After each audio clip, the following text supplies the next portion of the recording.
welcome back to my channel, or if you're new here, hi, welcome to the Computer Boy channel. My name is Lynn and I hope you guys are having a wonderful start of September so far. I know it's been like one day, but I hope you're having a good day anyways. Today's video is going to be a bit different from my usual vlog content. So if you're one of my regular viewers and chatty videos aren't really your thing, I totally get it. My normal vlog content will be back next week and I hope to see you there. But if you're here for the ride, grab a drink, let's get crazy, okay? I guess let's get crazy. I've got my little iced coffee here. I know it's like winter everywhere else. I think like most of my audience are US based and I know it's winter for you guys, but it's summer for me here. So just pretend that I'm in I have my heater on and this is not an iced coffee, you know? Just pretend, okay?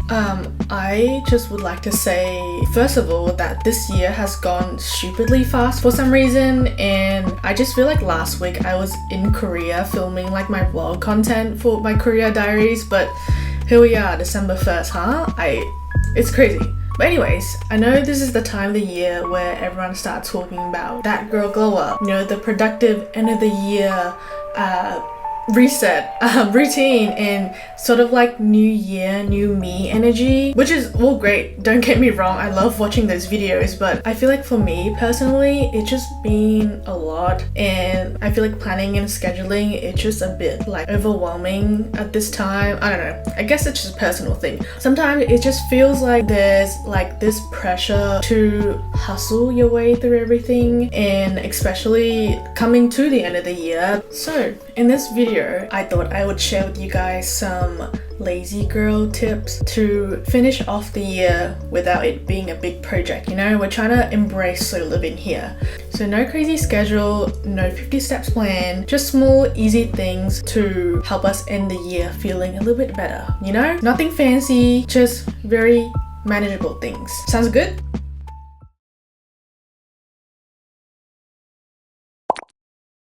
Okay, the first one is lazy reflection. Reflection, but don't overthink it. Reflection. We're not deep diving into your entire existence here, so don't roll your eyes at me yet, just hear me out. Reflection doesn't mean you have to journal for hours or creating a whole Pinterest board, unless obviously that's your thing. I know I mentioned it last year in my last year's video. I'm talking super simple, like asking yourself, what felt good this year and what didn't? You don't even have to write this down either, unless that's your thing, but just sort of like think about it while you're doing a task, like a really simple task like making a coffee or walking your dog, you know? For me, I've realized that slowing down and literally doing less has just been a blessing for my mental health, to be honest. Whether it's like me taking time to cook instead of going out and getting takeaway, or the opposite, getting takeaway instead of having to cook something, or just like sitting outside in the balcony with my animals. It's just like the little moments that stand out. So maybe take a second to notice what you love this year, even if it's tiny, and then use it as your starting point for next year. And if your answer is, I love scrolling TikTok 3 hours in bed, no judgment. I'm still there. I love my scroll in bedtime, so no judgment here from me, okay? Alright, the second one is lazy goal setting. Lazy goals are still goals, okay? So let's talk goals, but lazy girl in slow living vibes. So the idea isn't to write a huge laundry list of things you need to get done and then forgetting it by February, but more like think about 2 or 3 vibes or intentions that you want to bring into the next year. For example, instead of saying I want to work out 5 days a week for the next year, you can say I want to move my body and I want to feel good. Or instead of I need to save $10,000, go with something like I want to get better at spending intentionally. It's about keeping it light and flexible, if you know what I mean. Personally, I've been really into like micro goals this year. For example, I'm not planning to deep clean my house anymore. I just start with something small, like a little drawer. Like I want to clean out this drawer first, and then usually I'm pretty inspired after that cleaning that drawer to go on to the next thing, and then the next thing and the next thing. But it doesn't always happen, but it's baby step. It's more about the momentum. It's less overwhelming and you still get shit done. To sum it up, lazy goals are still goals. Alright, the next one is romanticize everything. And and I really mean everything, every little thing. Romanticize it, okay? Seriously, like it's the best life hack ever, and it's just like making my life special without doing anything extra at all. For example, I'm sure most of you guys already do this, but putting music on when you're doing laundry or a chore or something like that, or like treating yourself to a nice iced latte or iced matcha at home, even if it's like, you know, instant matcha or instant coffee, but at least it's in a cute mug, right? At least you're having your matcha girl moment, you know? Like, for example, my day actually start a little backwards. I generally love winding down before I even start my day. One of my favorite things to do is make my little iced latte every morning and sitting down and pretending I'm at a coffee shop and, you know, just relax and watch like my favorite YouTubers. At the moment, it's been EmmyMade. So if you know, you know. It probably sounds super counterintuitive, but I feel like slowing down and, you know, before diving into the chaos, it's kind of like set the tone for the day, if that makes sense. At least for me, it's like telling your brain, hey, we're not rushing, we're chill, we're calm, we're cool, and we're just easing into things, you know? I feel like I'm way more grounded and way more like clear-headed when I start my day this way. And honestly, there's just something about starting your day with intention, like doing something nice for yourself, even if it's as small as savoring your coffee, your iced matcha. To sum it up, it's about being present and finding joy in the little things that you do, even if it's folding laundry or making a coffee or making a toast, whatever it is.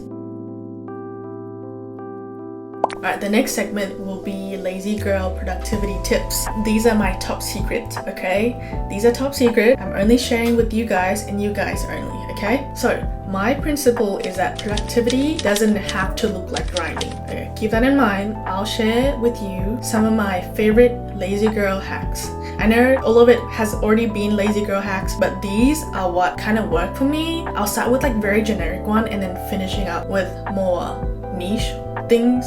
Yeah? Okay. The 10-minute rule. I'm sure all of you guys know about this one already. Alright, the 10-minute rule, if it takes you less than 10 minutes, just get it done. Do it straight away. So like answering your emails or like quickly tying up your desk. It's easier to knock it out and, you know, don't let it pile up. You know what I mean? Alright, next one is set the timer trick. So kind of related to the first one, the second one is set the timer. So if you're feeling overwhelmed with doing a task, so set a timer for 5 to 10 minutes for that one task. When that timer's up, you're done. And then any extra work you do during then or like after is just a nice added bonus, you know? Okay, the one spot method. I feel like this helps me a lot when I clean my house. I keep using my like house cleaning as an example because it's like it relates so hard to me. But if you're cleaning your house, pick one spot of your house to clean and pick a high impact area. My high impact area is my kitchen counter. Like it's almost always messy for some reason. Like once you get that high impact area done, it instantly makes everything else feels better. And you may even feel inspired to keep going, you know? These I feel like are more niche to me, but I hope it helps you in a way, and that is leave it better than when you found it. I hope that makes sense. For example, if you enter a room and you sit down, you see an empty glass, when you leave the room, you bring that empty glass with you on the way out. Or like straighten up your pillow, or like giving your table a quick wipe.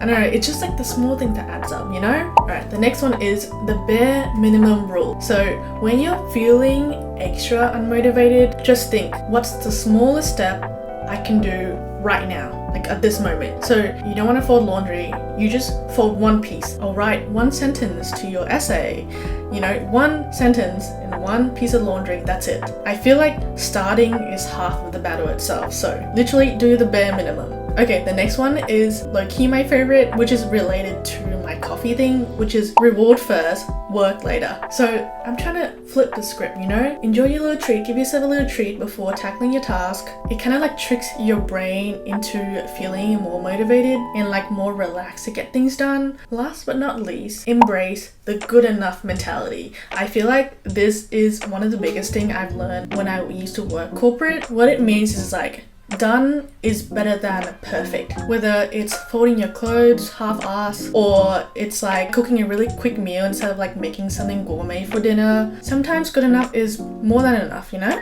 And if you're having one of those days where absolutely zero or none of these tips help you, that's fine too. I feel like productivity is so like overrated, you know? Remember, the goal is the progress, not perfection. Alright, the last segment is slow down and rest. Let's talk about rest. And I'm not talking about crashing into your bed at the end of the day. If there's one thing I've learned this year, is that rest isn't lazy, it's necessary. So if you're feeling overwhelmed by everything that you didn't do this year, take a nap. Fuck it, take a nap. Watch a comfort show, watch a movie. Just give yourself a reason to just be or just exist. There's absolutely nothing productive about burning out. And honestly, who's checking, Sometimes the best way to glow up for the new year is slowing down and actually take care of yourself. No planner, no routine, no nothing. So yeah, that's honestly a wrap up to my lazy girl tips to finishing your year. Keep it simple, take things slow, and don't stress about making everything perfect. At the end of the day, it's your year to wrap up. You should be able to decide how you want to wrap it up. Anyways, thank you so much for hanging out with me today. I hope this gives you some ideas or less pressured about life at the moment. If you've got your own end of year lazy girl tip or slow living tip, please, I would love to see them in the comments. But yeah, my normal vlog content will resume next week. So take care, and remember, ending the year strong doesn't mean sprinting. Sometimes it's just a casual stroll. Yeah, I hope you're having a good day.